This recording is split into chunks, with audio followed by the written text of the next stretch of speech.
오늘 창세기 23장의 내용을 보면요. 사라가 127세에 죽게 됩니다. 아브라함은 사라를 매장하기 위해서 헷 족속에게 매장지를 사드리게 됩니다. 그곳의 땅 주인은 굳이 살 필요가 없다고 아브라함에게 이야기하죠. 그냥 주겠다고 제안을 합니다. 그러나 아브라함은 그 값을 은 400세겔을 지불을 합니다. 그리고 그곳이 어디냐면 가나안 땅 마브레 곧 헤브론이라고 이야기를 하죠. 그곳에 있는 막벨라 굴과 밭이라고 이야기를 하는 내용이 오늘 본문의 내용입니다. 오늘 이 본문의 핵심은요.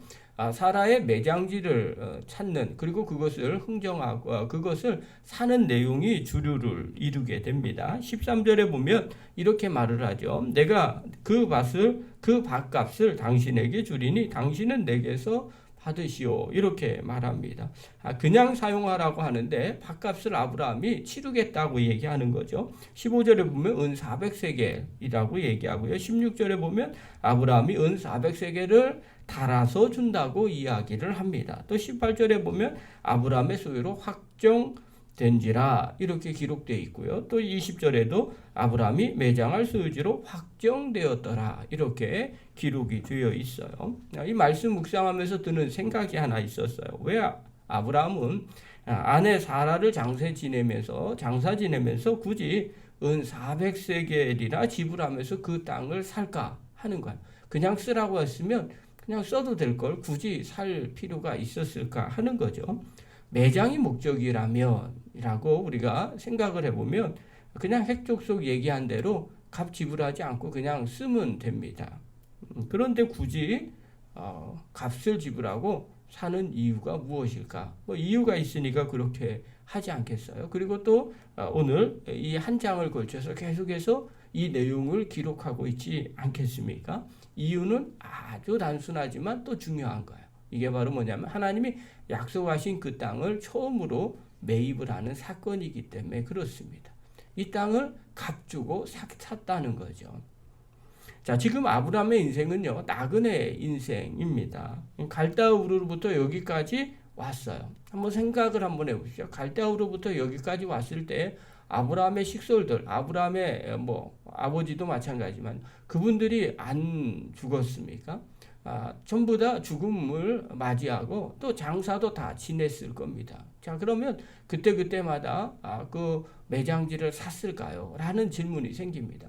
아마 샀을 수도 있고요. 그러지 않을 수도 있어요. 성경은요, 그걸 기록해 놓고 있지 않습니다.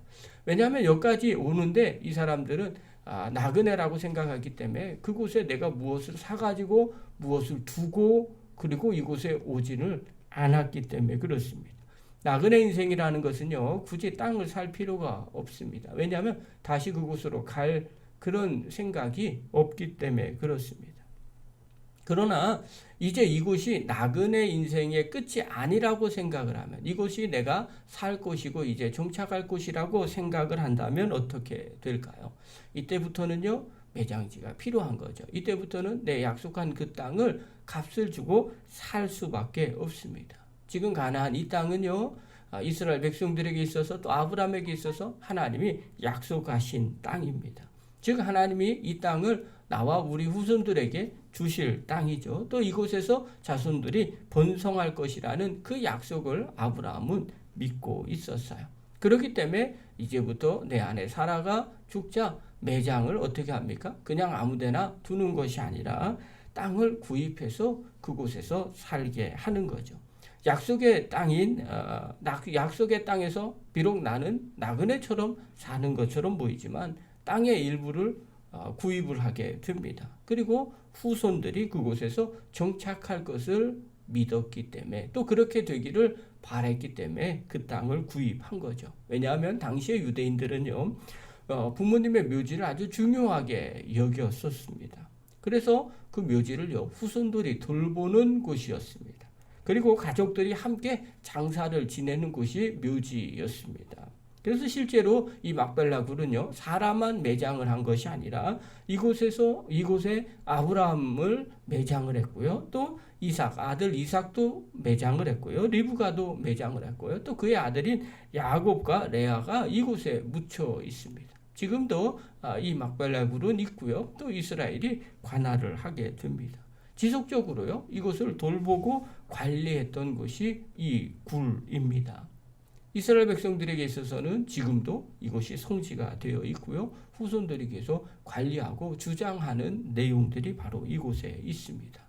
무엇을 깨닫게 주냐면요. 아브라함은 하나님의 약속을 받았고 그것이 막연히 이루어질 거라는 생각만 갖고 있었던 것이 아닙니다.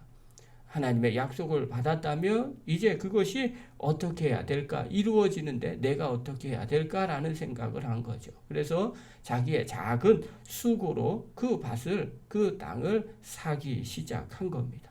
여러분, 약속의 땅을 받았으니까 당연히 그 땅을 사는 거죠. 여러분, 믿으면 행동하게 되어 있는 거죠. 이것은 우리에게도 마찬가지입니다. 하나님 우리에게 약속한 것이 있다면 어떻게 해야 될까요? 라고 물어보면요.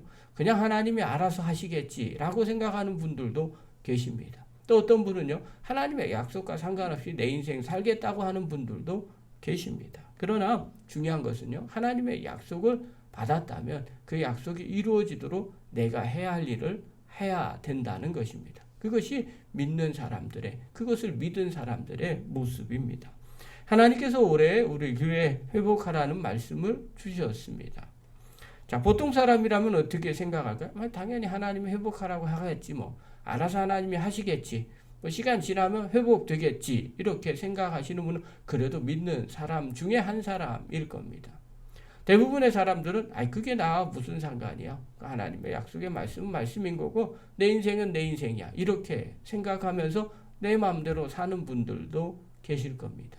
또 하나님의 약속을 믿으면 그래 하나님이 그렇게 약속하셨지. 그러면 내가 해야 할 일이 뭘지? 내가 어떻게 회복하는 일에 앞장을 설까? 아니면 내가 어떻게 회복이 되어질까라고 생각하고 구체적인 방법을 실행하게 됩니다. 어떤 사람이 진짜 믿음의 사람일까요? 또 어떤 사람이 진짜 그 믿음을 이루면서 살까요? 하나님은 어떤 사람에게 은혜를 베풀어 주실까요?